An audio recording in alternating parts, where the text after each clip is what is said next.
अस्सलामुअलैकुम दोस्तों, आज का जो हमारा टॉपिक है वो पुराना नेटवर्क्स वर्सेस नया नेटवर्क्स। ये दो इन्वर्टर जो है ये मेरे घर में लगे हुए हैं। मैं इनको यूज़ कर रहा था। पहले हमारे घर में ये यूज़ हो रहा था और मई के महीने में मैंने ये लाके लगाया है, क्योंकि इस पे जो है एसी चलता है हमारा और इस पे हमारा घर चलता है। ये जो इन्वर्टर अलग करने का जो रीज़न था वो ये था कि हमारे यहाँ जहाँ मैं रहता हूँ, एयरपोर्ट के पीछे, कराची एयरपोर्ट के पीछे, तो यहाँ पर जो है ना ग्रिड नहीं है, के इलेक्ट्रिक यहाँ पर नहीं है।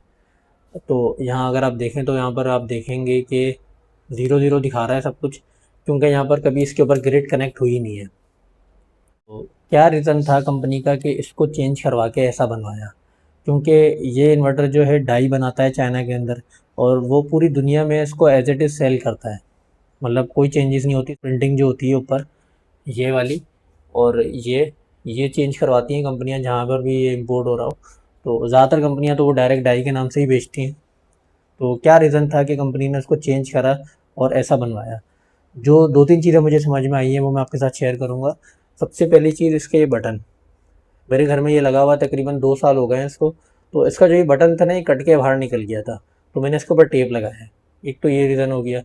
दूसरा, इसकी ये वारंटी सील। ये वारंटी सील बहुत से इन्वर्टरों की मैंने देखा है कि निकल के गिर जाती है। हाथ लगता है कभी सफाई करते में या कुछ भी, तो ये निकल के गिर जाती है, पता नहीं चलता।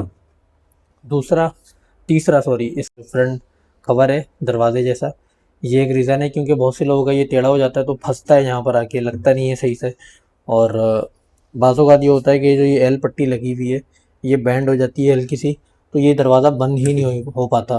तो हमारे बहुत से इंस्टॉलर क्या करते हैं कि बस वो हल्का सा प्रेस करके छोड़ देते हैं, क्योंकि उनका तो कुछ नहीं जा रहा, जिसका इन्वर्टर है उसी का मसला होगा जो भी होगा। तो ये 2-3 रीज़न थे, और चौथा रीज़न जो कंपनी ने इसको अपडेट करवाया है, यहाँ से यहाँ करवाया है, वो एक और इसमें चीज़ मैं आपको दिखाऊंगा, वो है इसका कूलिंग फ़ैन। तो यहाँ अगर आप देखें, ये इसकी हीट सिंक है। हीट सिंक के ऊपर कोई भी कूलिंग फ़ैन नहीं है। पाकिस्तान क्योंकि एक गर्म मुल्क है, तो यहाँ पर टेम्परेचर जो एम्बिएंट टेम्परेचर होता है गर्मियों में, वो 40-45 सेंटीग्रेड तक आराम से पहुँच जाता है। कराची में तकरीबन 42 सेंटीग्रेड तक पहुँच जाता है। तो इसी वजह से इन्वरेक्स वालों ने इसको अपग्रेड करवाया और इसके अंदर इन्होंने फ़ैन ऐड करवाया। तो यहाँ आप देख सकते हैं कि ये फ़ैन लगा हुआ है। तो जहाँ तक मुझे समझ में आया, जो पॉइंट्स थे इसके अंदर, जो कंपनी ने इसको अपग्रेड करवाया, तो वो ये पॉइंट्स थे। और कुछ चीज़ें और हैं जो मैं आपके साथ शेयर करूँगा। जैसे इस इन्वर्टर में एक चीज़ है जो कि कंपनी ने यहाँ पर मेंशन की हुई है, max charging discharging current 135 ampere. तो क्या ये 135 एम्पेयर है? तो ये देखें, 130 एम्पेयर मैंने किया हुआ है इसको, और मैं इसको मज़ीद ऊपर लेके जा रहा हूँ तो ये मज़ीद ऊपर नहीं जा रहा है। ये देखें, मज़ीद ऊपर नहीं जा रहा। तो कंपनी ने तो एक तरीके से यहाँ पर ये फ्रॉड किया है कि भाई 135 लिखा है और 130 से ऊपर नहीं जा रहा। और इस इन्वर्टर में देख लेते हैं। इस इन्वर्टर में कंपनी ने लिखा है 140 एम्पेयर। तो यहाँ चेक कर लेते हैं कि ये 140 पे जा रहा है या नहीं।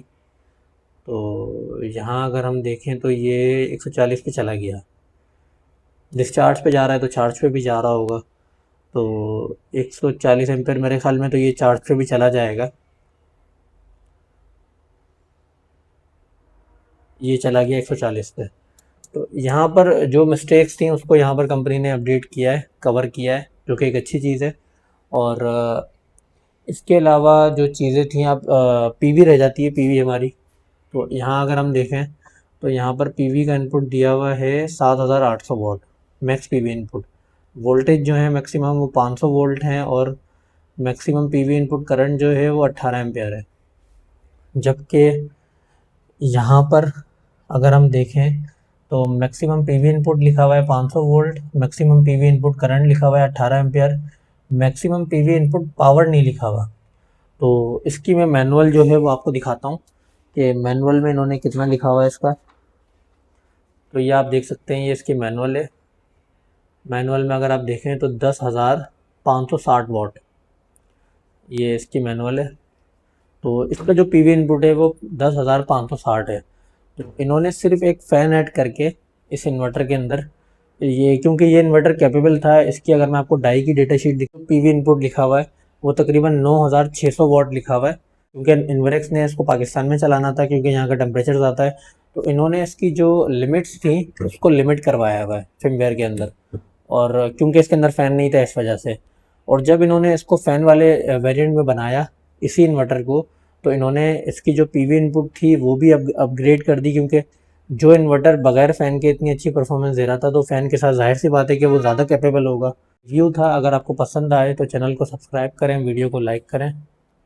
मिलते हैं नेक्स्ट वीडियो में।